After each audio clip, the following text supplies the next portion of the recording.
minutes later, Alan was still in the Orono State Police Barracks, still on the telephone and still on hold. There was a click on the line. A young woman spoke to him in a slightly apologetic tone. "Can you hold a little longer, Chief Pangborn? The computer is having one of its slow days." Alan considered telling her he was a sheriff, not a chief, and then didn't bother. It was a mistake everyone made. "Sure," he said. Click. He was returned to hold. Latter 20th century version of Lincoln. He was sitting in a cramped little office all the way to the rear of the barracks. Any farther back, he would have been doing business in the bushes. The room was filled with dusty files.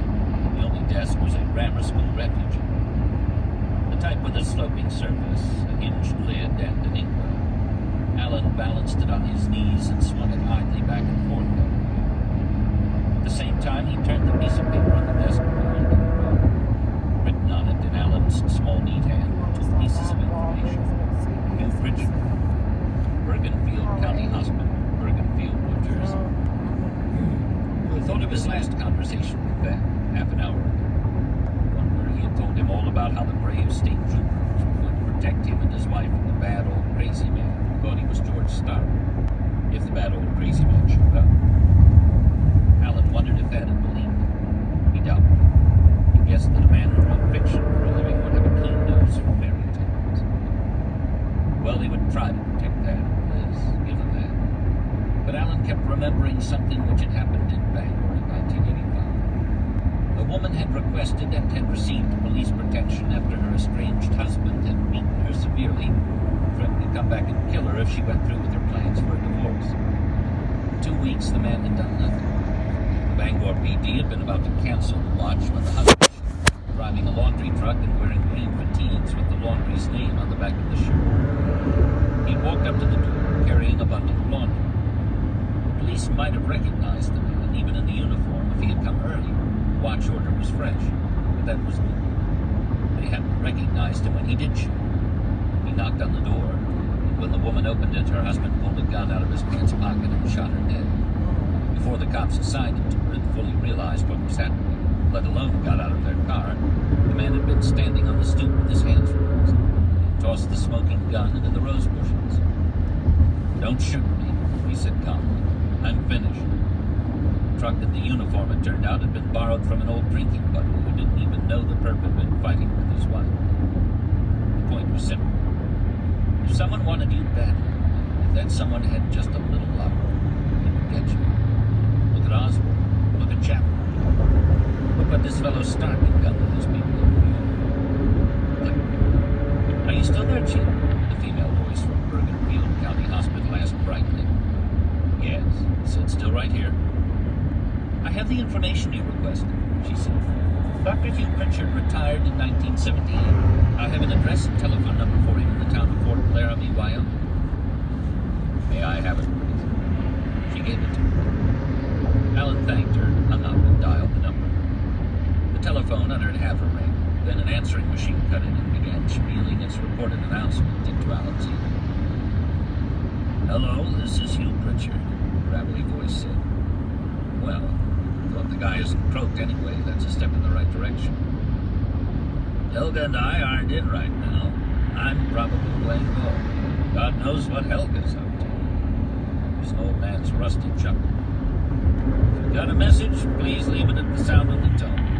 Got about 30 seconds. Beep. Dr. Pritchard, this is Sheriff Alan Pangborn," he said. "I'm a law enforcement officer in Maine.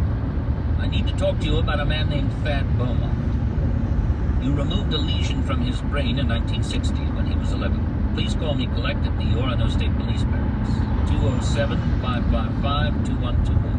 Thank you." He finished in a mild sweat.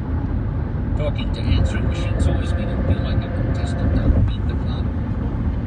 Why are you even bothering with all this? The answer he had given Thad was a simple procedure. Alan himself could not be satisfied with such a bad answer, because he knew it wasn't a procedure. It might have been, conceivably, if this Pritchard had operated on the man calling himself Stark.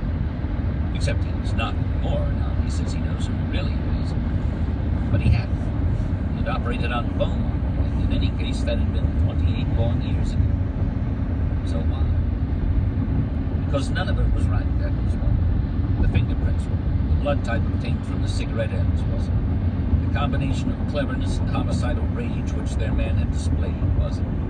Thad's and Liz's insistence that the pen name was real wasn't. That most of all.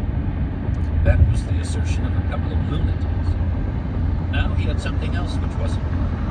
The state police accepted the man's assertion that he now understood who he really was without a qualm. To Alan, it had all the authenticity of a $3 bill. It screamed trick, ruse, runaround. Alan thought maybe the man was still coming. But none of that answers the question, his mind whispered. Why are you bothering with all this? Why are you calling Fort Laramie, Wyoming, chasing down an old doc who probably doesn't remember Thad Beaumont from a hole in it? Because I don't have anything better to do, he answered himself irritably. Because I can call from here without the town selectmen bitching about the goddamn long-distance charges. And because they believe Thad and Liz. It's crazy, all right, but they seem sane enough otherwise. God damn it, they do. It doesn't mean I do. And he didn't. Did he? The day passed slowly. Dr. Pritchard didn't call back, but the voice prints came in shortly after 8 o'clock. The voice prints were amazing. 5. They weren't what Thad had expected at all. He had expected a sheet of graph paper covered with spiky mountains and valleys, which Alan would try to explain. He and Liz would nod wisely, as people did when someone was explaining a thing too complex for them to understand, knowing that if they did ask questions, the explanations which followed would be even less comprehensible. Instead, Alan showed them 2 sheets of plain white paper. A single line ran across the middle of each.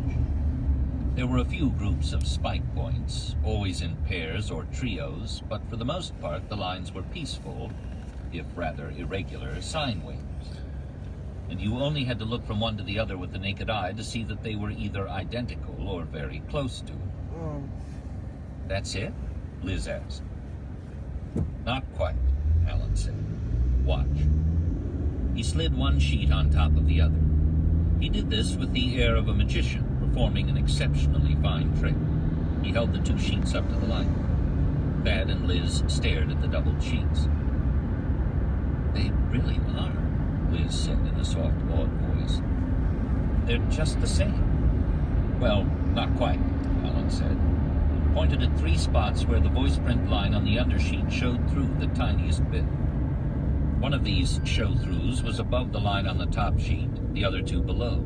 In all 3 cases, the show-through was in places where the line spiked. The sine wave itself seemed to match perfectly. The differences are in Thad's print, and they come only at stress points. Alan tapped each show-through in turn. Here. What do you want, you son of a bitch? Just what the fuck do you want? And here. That's a goddamn lie, and you know it. And finally here. Quit lying, goddammit. Right now, everyone's focusing on these 3 minute differences because they want to hang on to their assumption that no 2 voice prints are ever alike. But the fact is, there weren't any stress points in Stark's part of the conversation. The bastard stayed cool, calm, and collected all the way through. Yeah, Thad said. He sounded like he was drinking lemonade. Alan put the voice prints down on an end table. Nobody at State Police Headquarters really believes these are 2 different voice prints, even with the minute differences, he said. We got the prints back from Washington very fast. The reason I'm so late is because after the expert in Augusta saw them, he wanted a copy of the tape. We sent it down on an Eastern Airlines commuter flight out of Bangor, and they ran it through a gadget called an audio enhancer. They use it to tell if someone actually spoke the words under investigation or if they're listening to a voice which was on tape. Is it live or is it Memorex? Thad said. He was sitting by the fireplace, drinking a soda. Liz had returned it to the playpen after looking at the voice prints. She was sitting cross-legged on the floor, trying to keep William and Wendy from rapping their heads together as they examined each other's toes. Why did they do that?